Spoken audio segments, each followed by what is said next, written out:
આ માટે આપવામાં આવ્યો છે। આ બે બાબતના ખુલાસા તમે મને કરો, પછી હું અહીંથી ઉભો થવાનો છું। તમને પોલીસને સારું લાગે તો બોલાવી લ્યો, તમને કોઈ મંત્રી સંત્રીને સારું લાગે તો બોલાવી લ્યો। કોઈ એવો શિક્ષક જે સરકારમાંથી પગાર લીધા કરે અને અહીંયા સ્કૂલમાં ન જાય, 3 વર્ષ સુધી પગાર એના ખાતામાં જમા થાય, શિક્ષણ વિભાગે ડૂબી મરવું જોઈએ। ઓરડા નથી, કોમ્યુનિટી હોલમાં 9-10 ના વિદ્યાર્થીઓ ભણે। તમારો માસ્તર માથાનો કેવો, તમને ગાંઠે નહીં, વિઝિટમાં જાય બારોટ સાહેબ એને ગાંઠે નહીં, એનો ફોન ન ઉપાડે। ગામના લોકોએ અગાઉ પણ રજૂઆત કરી, 3 વર્ષથી આ માસ્તર અમારા ગામમાં નથી આવ્યો, છતાંય દર મહિને એનો પગાર જાય છે, એવું તો તમે સ્વીકારો છો। આ તો બિલકુલ સાહેબ નહીં હલાવી લેવાય। શિક્ષણ વિભાગની બેદરકારી અમે જોઈ છે। એક પણ જગ્યાએ પૂરા ઓરડા નથી। દુધઈ ગામની વાત કરો, મૂળી તાલુકાનો, એક પણ કાયમી શિક્ષક, એક શિક્ષક છે અને 1 થી 8 ધોરણ ભણાવે પ્રાથમિક શાળામાં।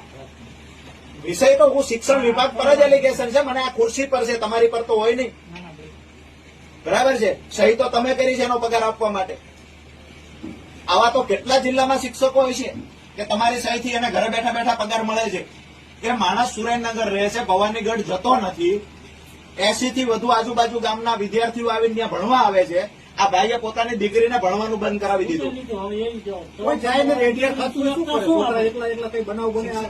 1.5 કિલોમીટર મારી વાડી છે, 1.5 કિલોમીટર હાલીને જાવો, રસ્તો છે, રસ્તો ખરાબ છે, અહીંયા જાવ ને આવો સાહેબ તો અહીંયા છે, છોકરા છોકરી ભેગા છે, તમારી ઉપર કોણ છે? કમિશનર સાહેબ જોડે વાત કરો, આવી ફરિયાદ લઈને આવ્યા છે, શું કરવાનું? કમિશનર સાહેબ સેટ ટાઈમ કે ટાઈમે અમે ત્યાં મળીએ, બાકી અમે અહીંયા બેઠી રહેવાના। અમે કોઈ સાહેબ એવા માત્ર વાહિયાત વાતો કરવાને થાય ને, આવો સમય અમારી પાસે નથી, બરાબર છે કે આવો સમય નથી। તમે 3 વર્ષથી તપાસો કરાવો છો, એને તમે કહો તું મસ્ટર લઈને આવજે, મસ્ટર ને તમારા દસ્તાવેજો એના ઘરે લઈને બેસે છે। એ તો સાહેબ છે,